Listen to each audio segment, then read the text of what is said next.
예, 비하인드 뉴스를 시작하겠습니다. 이성대 기자 나와 있습니다. 첫 번째 키워드 열어보죠.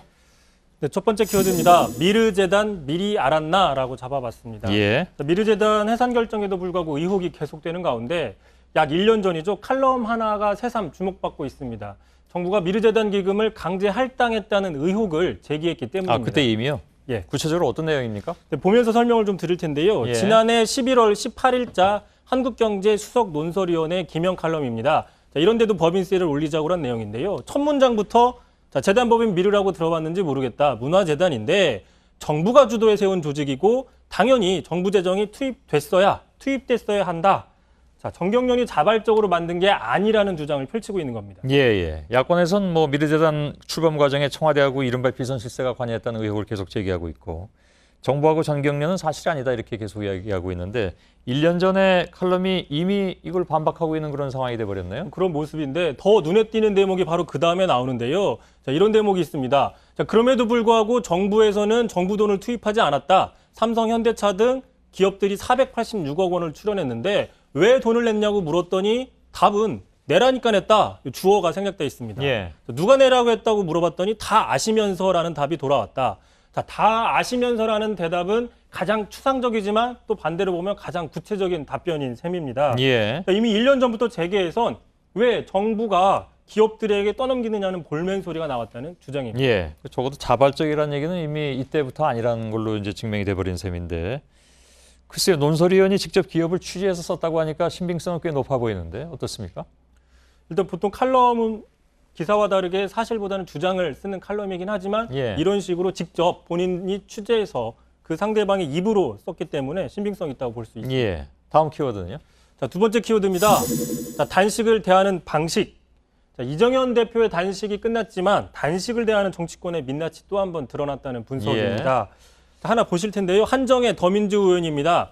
지난 1일 날 올린 SNS 내용인데 두 건의 단식이다라고 해서 지난 2009년 당시 민주당 대표였던 정세균 의장이 꼿꼿이 앉아있는 모습과 이정현 대표 단식 5일째 누워있는 모습을 비교했는데 예. 자, 이 정세균 의장은 16일째 단식하면서도 저렇게 앉아있었다는 내용인데요. 사실은 정세균 의장이 16일이 아니라 6일 동안 단식을 했다는 사실이 알려지면서 좀 사실을 왜곡한 게 아니냐는 논란이 일자 자, 이런 식으로 트윗을 삭제했다. 사실관계를 잘못 알았기 때문에 새누리당 이정현 대표한테 사과한다는 저런 트윗을 또 올렸습니다. 예. 앞에 일자가 더 붙은 거군요. 그렇습니다. 당 안팎에서는 좀 신중하지 못했다. 꼭 그렇게 올렸어야만 했느냐는 비판들도 좀 나오고 있습니다. 예. 일단 알겠습니다. 근데 집권 여당 대표가 단식은 되게 약자의 무기라고도 인식을 해왔는데, 그걸 이제 잘못 사용했다라는 비판은 있지만 어쨌든 곡기를 끊고 있는 걸 좀 희화했다라는 그런 지적은 나올 수 있을 것 같습니다. 그런 지적들인 건데 예. 그런 거 받아들이면서 또 한편에서 야권에서는 자, 그렇게 따지면 여당도 과거에 또 심하게 했다라는 주장을 또 하고 있습니다. 예. 실제로 이런 적이 있었는데요. 세월호 당시 안홍준 전 의원이었죠.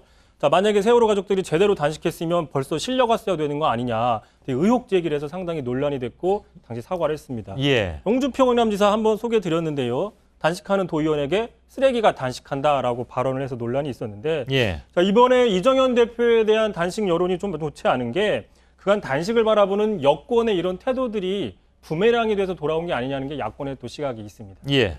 마지막 키워드는요? 자, 마지막 키워드인데요. 그 많던 게 다 어디로 갔느냐라고 잡아봤는데요. 예. 바로 총선 때 난립했던 여론조사 업체 이야기입니다. 이른바 떴다방 여론업체. 그렇습니다. 예. 더민주의 이재정 의원이 여론조사 심의위원회한테 받은 자료를 보니까 총 186개가 있었는데 총선이 끝나자마자 폐업, 연락불가 합쳐서 51곳이 지금 사라졌다는 보도입니다. 예. 말씀하신 것처럼 총선 대목 때 한몫 잡고 사라졌다라고 볼 수 있다는 분석입니다. 예. 연말 지나면 또 나오지 않을까요? 내년부터 또 나올 가능성도 있습니다. 예. 이성대 기자였습니다. 수고했습니다.